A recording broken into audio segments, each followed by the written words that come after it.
Okay, so I am just going to talk about, I've been studying, so I'm just gonna go over my notes. Okay, sounds good. Yeah. Um, so I'm gonna talk about uh respondent behavior versus operant behavior, and then talk about conditioning of those two, how that occurs. So, um, respondent behavior,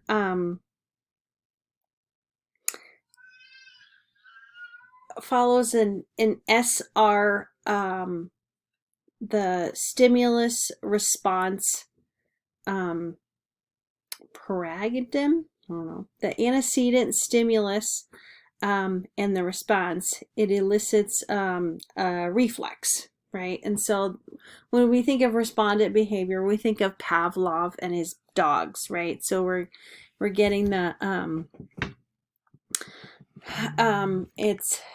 it's completely unlearned behavior, um, something that we have since birth, usually, and it forms, the functional unit is just the SR, the stimulus and the response.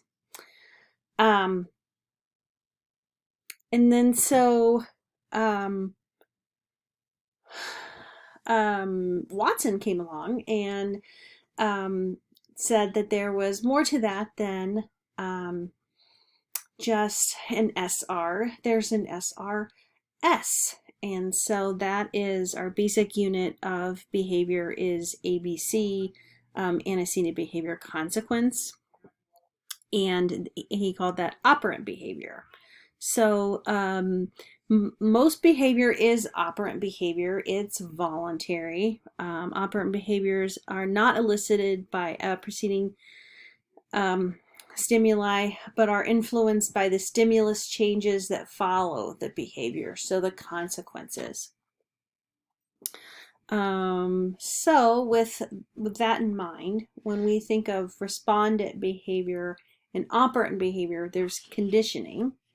Um, oh, and let's see.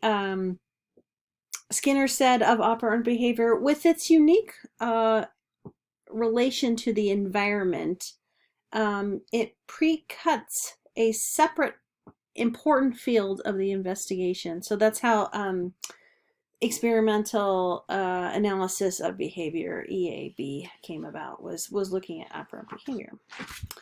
All right, so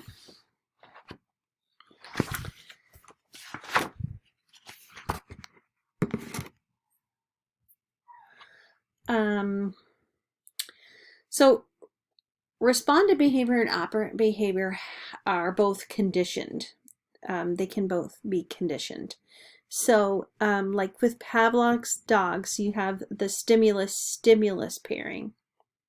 So before conditioning, if we're still using Pavlov's dogs as an example, you have the unconditioned stimulus, like a bone or a piece of food, and you have the unconditioned response, which is the dog's drooling. So in the presence of the stimulus, the bone, the dogs will automatically drool. That is reflexive to them. Those are an unconditioned stimulus and an unconditioned response. But as Pavlov discovered, you can condition that uh, respondent behavior. So he added a bell, and he paired the bell with the unconditioned response, which was the food. So every time he rang the bell, he also provided the food. That's during conditioning. So initially, when you rang a bell, obviously the dogs did nothing. It was, and it was not a stimulus whatsoever.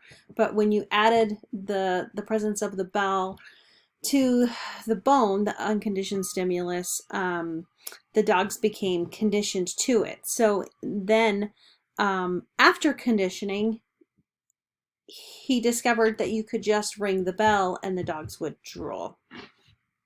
So in that way, respondent behavior can be conditioned. You can have a reflex in the presence of a stimuli that wouldn't have otherwise provided that kind of response.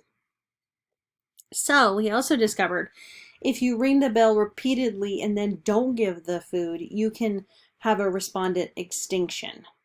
So the stimuli becomes unconditioned. So very similar to that is operant conditioning. And this is like selectionism. Selectionism says it's survival of the fittest. And so we have different levels of selectionism. There's the phylogenetic, means that the selectionism occurs at the evolutionary history of the species. So it happens within the species. And then we have ontogenic, which is selection by consequence. So that's within one individual's lifetime. And then there's cultural selectionism, which involves the transference of behavior from one member to another within a group of individuals. So that is operant conditioning. So it's and operant conditioning is the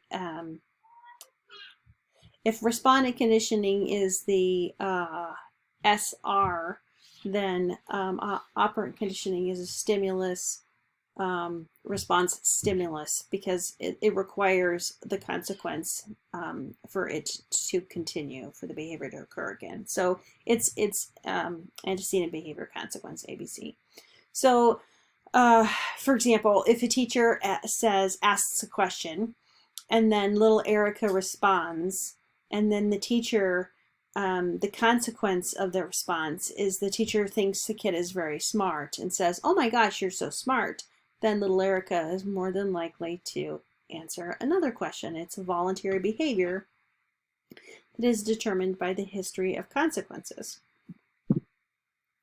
Like respondent extinction, operant extinction can occur if reinforcement, that consequence is withheld.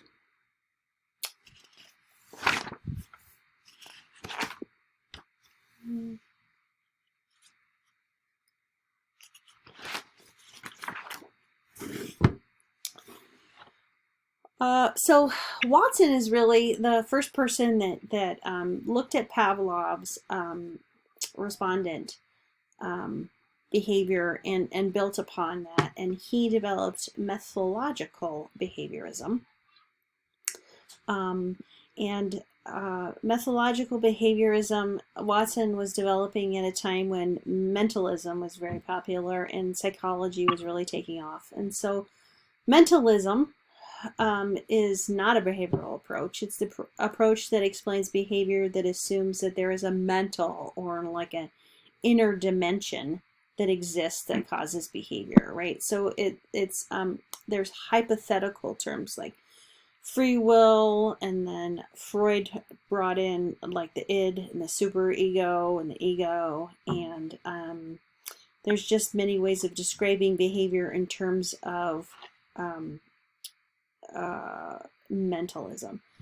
And within mentalism, there's explanatory fiction. So when we say so-and-so is behaving like that because he knows, it's this kind of mental thing that we've just developed in our head of, so we know that he's doing it. That's an explanatory fiction within mentalism. And then another term within mentalism is the circular reasoning. So he has autism, so he behaves like he has autism, and he behaves like he has autism because he has autism. It's this explanatory or circular reasoning. And unlike mentalism, behaviorism shies away from using any kind of labels whatsoever, because we don't ever want to blame or say that the function of a behavior is simply because of the label. So we stay away from labels. So Watson looked at mentalism and said, no, this isn't right. It's something similar to respondent behavior, it's operant behavior. And but he also said, okay, mentalism is not okay, and he did not want to consider private events at all. So he did not acknowledge their existence within behavior analysis. He only wanted to look at the observable, and he ignored in factors in understanding. Skinner believed that if you get rid of those private events, you're really ignoring a lot of very important things. So Skinner took what Watson developed and developed radical behaviorism, which said that you have to really consider private events, but you have to consider them the same way you would consider observable events. Private events and their effects on the individual. So they're still what happened before the private event. I mean, it's harder to observe, right? It's Right. very it's harder to observe, but you have to kind of consider them within the same way you would an observable event, or the antecedent, the private event, and then the consequence of that. Yeah. I'm at 11 minutes. Come on, you can do this. 4 more. Do you have any questions? So some of them seem like they're extremely similar, but they were named differently because it was different psychologists that came up with it. Yeah. Well, they built on their own. They built on each other. I guess, like Watson or Skinner built on Watson, and and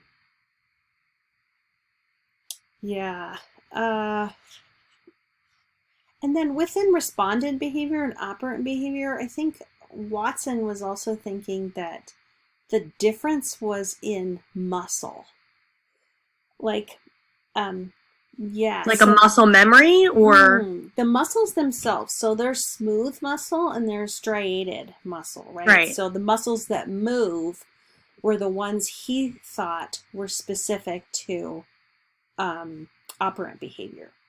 Okay.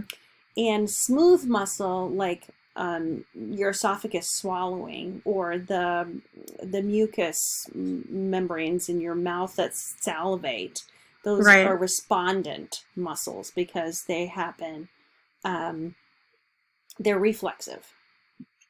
Okay. Yeah, I can see that. Yeah, and it kind of, and that's kind of true, but I guess they found out later on that there's a lot of, it's not that clear cut.